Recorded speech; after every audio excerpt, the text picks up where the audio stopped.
일요 한자 이야기 7번째 시간입니다. 이번 시간 지난 시간에 이어 중국 왕조 이야기 2번째 시간으로 보겠습니다. 이번 시간은 춘추 전국, 진나라, 한나라에 대해서 한번 살펴보겠습니다. 네, 지난주에는 우리가 중국의 선사시대, 또 전설시대, 하은주를 이제 거쳤습니다. 주나라는 이제 동주와 서주로 나눕니다. 서쪽에서 이제 동쪽으로 나라를 옮기게 되죠. 왜 옮기냐고요? 서쪽에 오랑캐족들이 쳐들어와서 이제 나라를 이제 옮기게 되죠. 이 동주 시대에 결국 주나라라는 것은 봉건 시대거든요. 주천자가 있고 그 많은 땅들을 이렇게 나누어서 공신들이나 왕족들에게 나누어져서 이제 다스리게 하죠. 그런 시대예요. 그래서 많은 제후 나라가 있었어요. 이 동주 시대에 이제 이 제후 나라들이 서로 약육강식 서로 싸우게 됩니다. 그 싸우는 시간이 이제 상당히 오랫동안 지속되는데 그 시대를 춘추 시대와 전국 시대로 나눕니다. 그래서 합쳐서 우리가 춘추 전국 시대 이렇게 얘기하죠. 그러다가 그것이 진시황이 이제 통일을 하게 되죠. 중국의 통일. 그리고 진나라가 또 있다가 망하게 되죠. 망해서 이제 한나라가 생깁니다. 한나라가 생기고 이것도 또 시대를 구분하게 됩니다. 중간에 어떤 왕망이라는 사람이 들어와서 잠시 자기가 황제 노릇을 하는데 결국은 한나라가 전한, 후한 이렇게 나뉘는 시대가 됩니다.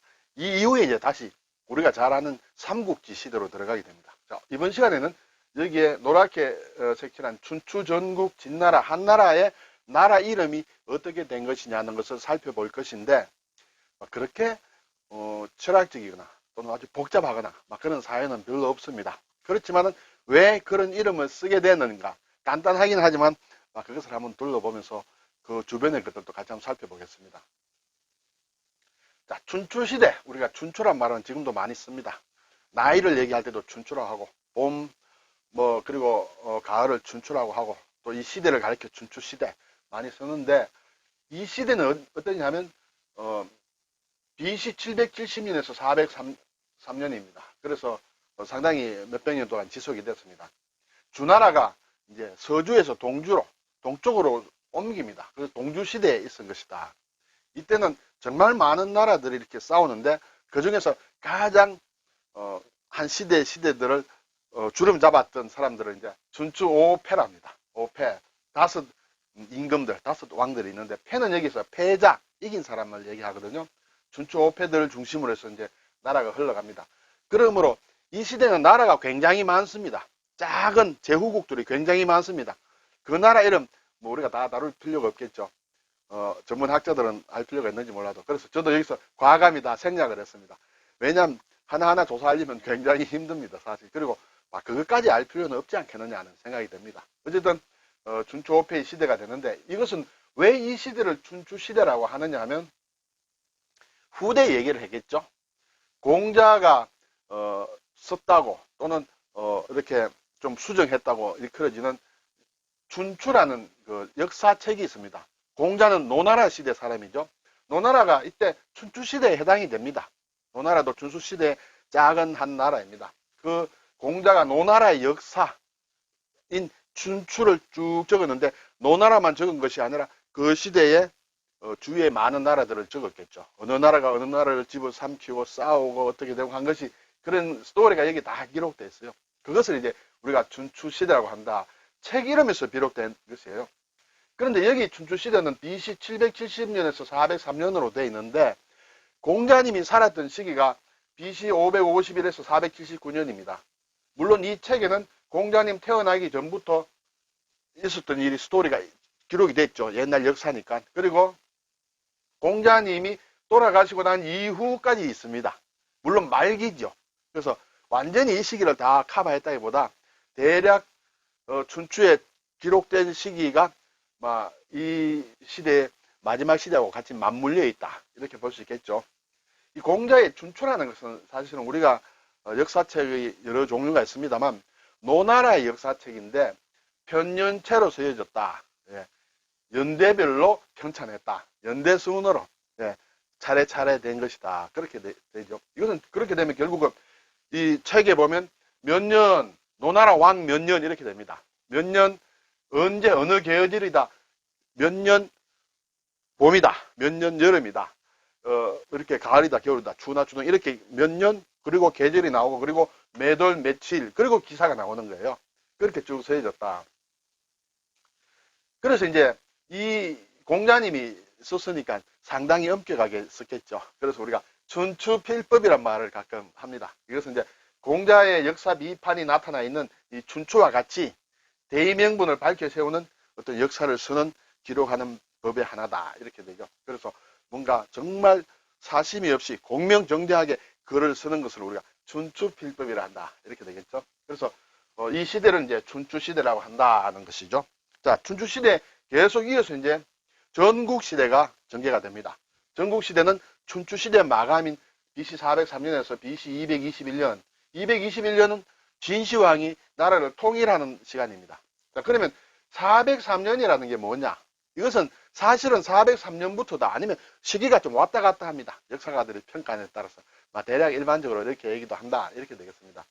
이것도 이제 동주 후기입니다. 동주 시대의 전기는 춘추시대고 후기는 이제 전국시대다. 왜 이 시대를 전국시대라고 하느냐? 싸울 전자 나라국이에요. 각 나라 제후국이 막 싸우고 물어뜯는 그런 시기예요. 물론 주나라의 천자는 아직까지 있었습니다. 그때. 이때는 왜 그러냐면 춘추와 마찬가지로 춘추시대라는 것이 공자님이 쓴 책 이름 춘추에서 유래가 되었듯이 이 시기도 전국책이라는 책 이름에서 유래가 된 거예요. 전한시대, 그러니까 이 시대가 이제 지나고 난 이후입니다. 그 전한시대 유향이라는 사람이 옛날 역사를 쭉 적은 것이에요. 이때 이 시대의 역사를 적었는데 그것이 전국책이라는 것이에요. 자, 전국책이라는 책이 있습니다. 우리가 책이라는 것은 이런 글자를 쓰죠. 한자로 책이다. 그래서 전국책이 아니라 전국방책이다. 대책이라는 뜻이죠. 전국책이란 책. 책 이름이 전국책이에요. 그래서 여기에 기록된 시기다. 이 시기에는 이제 주로 전국시대의 7개의 영웅, 칠웅, 전국 칠웅. 앞에 춘추는 5패가 나왔죠. 5패 5왕이 이제 나오고, 이 시기에는 이제 7개의 영웅적인 그 활동이 그려집니다. 전국 칠웅이 그려진 시기다. 이렇게 되겠죠. 그래서 여기에 전국책, 방책, 대책이라고 했듯이 전국시대의 각 나라들의 전략가들이 이렇게 책략을 세워서 부국강병책이라든지 나라의 통치에 대한 어떤 체제, 이념을 이렇게 제공하는 그런 시대입니다. 그런 방책들이 다 열거한 것인데, 유향이라는 사람이 여러 사람들이 쓴 책이라든지 이런 것을 또 다 모아서 이렇게 편집을 해서 만든 책이 전국책이란 책이다. 이렇게 되겠죠. 이 시대를 전국시대라고 한다. 자, 이렇게 이제 춘추 전국시대의 특징은 정말 춘추시대도 그렇고 전국시대도 그렇고 많은 이제 제후국들이 서로 싸우게 됩니다. 땅 따먹기를 하게 되겠죠. 그래서 이때 수많은 사상가들이 나오게 됩니다. 그것을 제자, 백가라고 하죠. 우리가 잘 알죠. 제자는 자자를 붙인 많은 자들, 가는 많은 가입니다. 예를 들어서 공자, 맹자, 노자, 자자를 붙인 성현들이라든지 사람들 다 자자를 붙입니다. 자, 아들 자자를 붙여서 아주 말하자면 성현들을 얘기한다.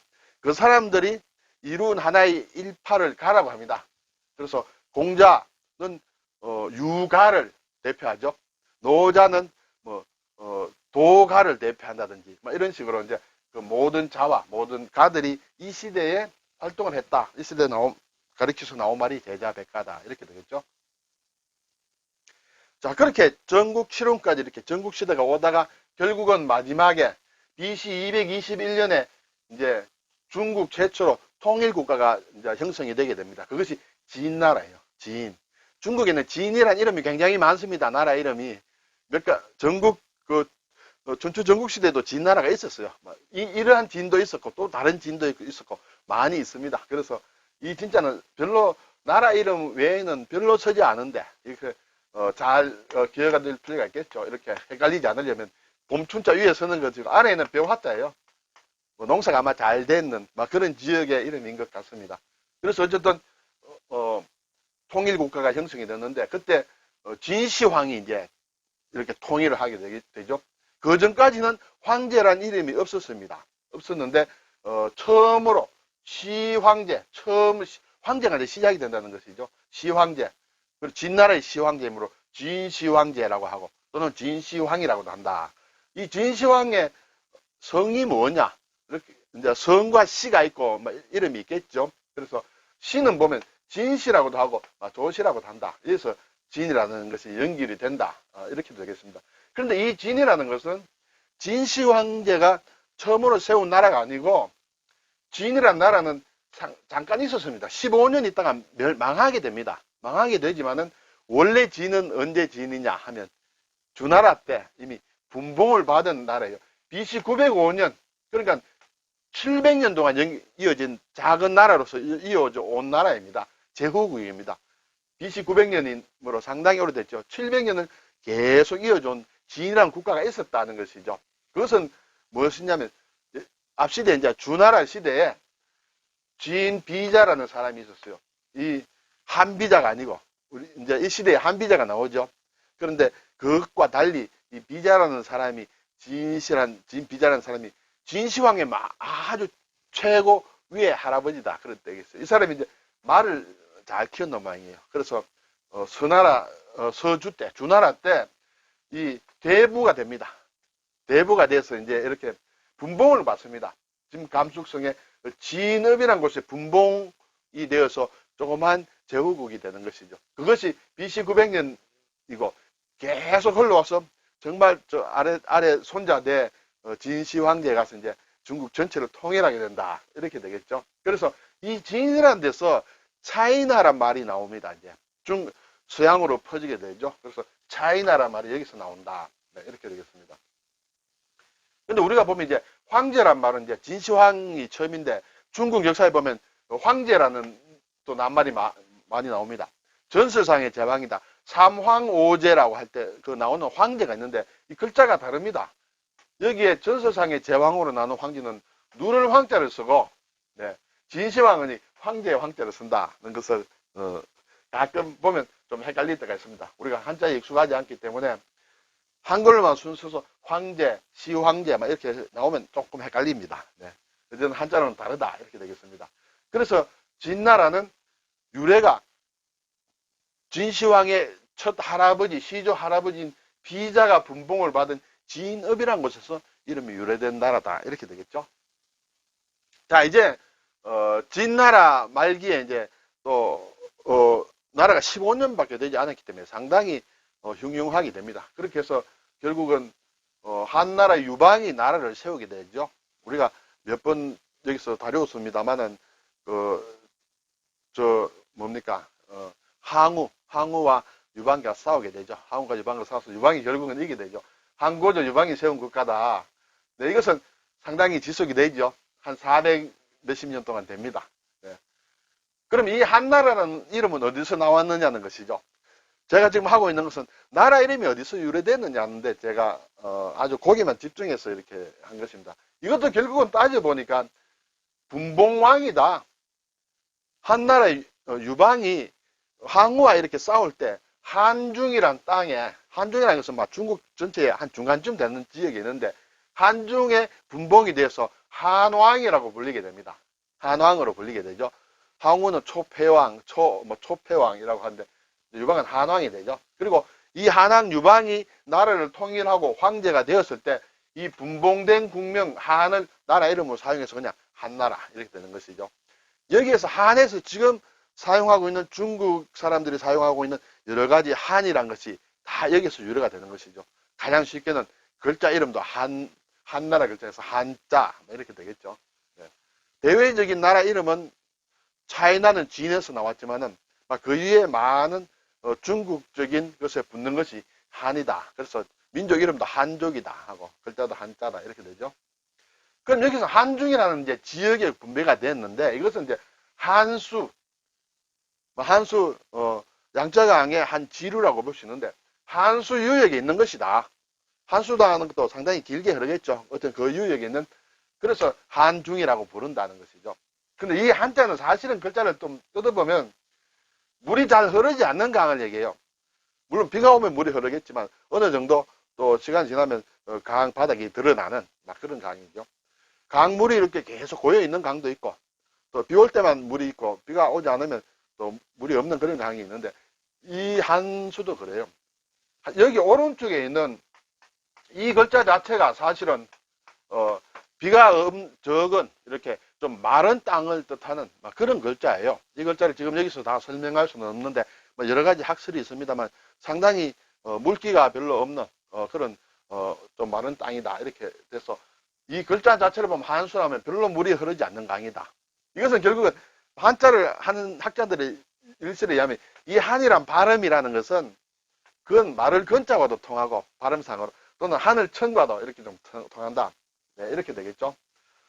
그래서 이제 우리가 우리나라 서울에 있는 한강도 사실은 이 글자를 씁니다. 이 글자를 쓰는데 우리가 하늘에 있는 강 은하수 얘기할 때도 이 은한이라고 합니다. 은하수, 은한 그리고 막 천한이라고도 하죠.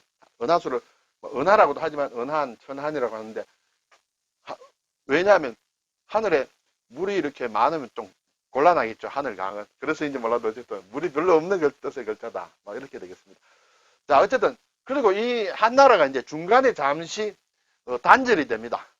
중간에 왕망이라는 사람이 이제 나라를 신나라라는 것을 세우게 됩니다. 이것도 뭐 잠시 한 20년 정도 있다가 없어지는 나라입니다만은 한 14년 있었네요. 중간에 이거 왕망이 이제 신나라를 세웁니다. 전한 한나라가 있었는데 유방이 세운 한나라가 있었는데 거기에 왕실의 황후의 외척과 관련된 왕실의 외척과 관련된 사람 중에 왕망이라는 사람인데 이 사람이 중간에 어떻게 해서 나라를 싹 먹어버립니다. 먹어버리고 신나라를 세웁니다. 그리고 이 사람이 죽고 나서 다시 한이 계속됩니다. 그러고 나서 이제 삼국시대로 넘어가는 것이죠. 예. 이때는 이제 한나라 성제라는 임금 때 왕 때 왕망이 신도 후 신도라는 곳 신도는 제가 사전을 보니까 경주에 남양군에 존재하는 것이다. 신도라는 곳에 제후로 봉해지는 것이죠. 그러다가 나중에 한나라를 싹 집어삼키고 그 나라 전체 이름을 자기가 신도후이기 때문에 신나라다 이렇게 나라 이름을 지어서 잠시 나름대로 개혁적인 정치를 하다가 결국은 망하게 됩니다. 네. 그래서 여기 잘못됐네요. 신이 되겠죠. 네, 신나라. 네. 자, 이제 한나라까지 살펴봤습니다. 다시 전체적으로 보면 중국에 하나라가 있었다. 거의 전설적인 나라다. 은나라 또는 상나라가 있었다. 주나라. 그리고 동주가 되어서 이제 춘추 전국시대에 와서 이것이 있다가 진시황이 통일을 하고 나중에 잠시 있다가 한나라가 세워진다. 유방이 나라를 세우고 다시 몇백 년 있다가 이제 나라를 망하고 삼국지가 또 시작이 되는 그런 시간이 됩니다. 다음 시간은 삼국지 이후에 해서 나라가 중국에는 통일왕조 이전에는 전후에는 많은 나라들이 명멸하게 되는데 우리가 다 다룰 수는 없고 우리가 알고 있는 아주 큰 거의 통일 국가 정도 되는 나라 이름만 몇 가지 더 앞으로 한 번 내지 두 번 더 살펴보도록 하겠습니다. 수고하셨습니다.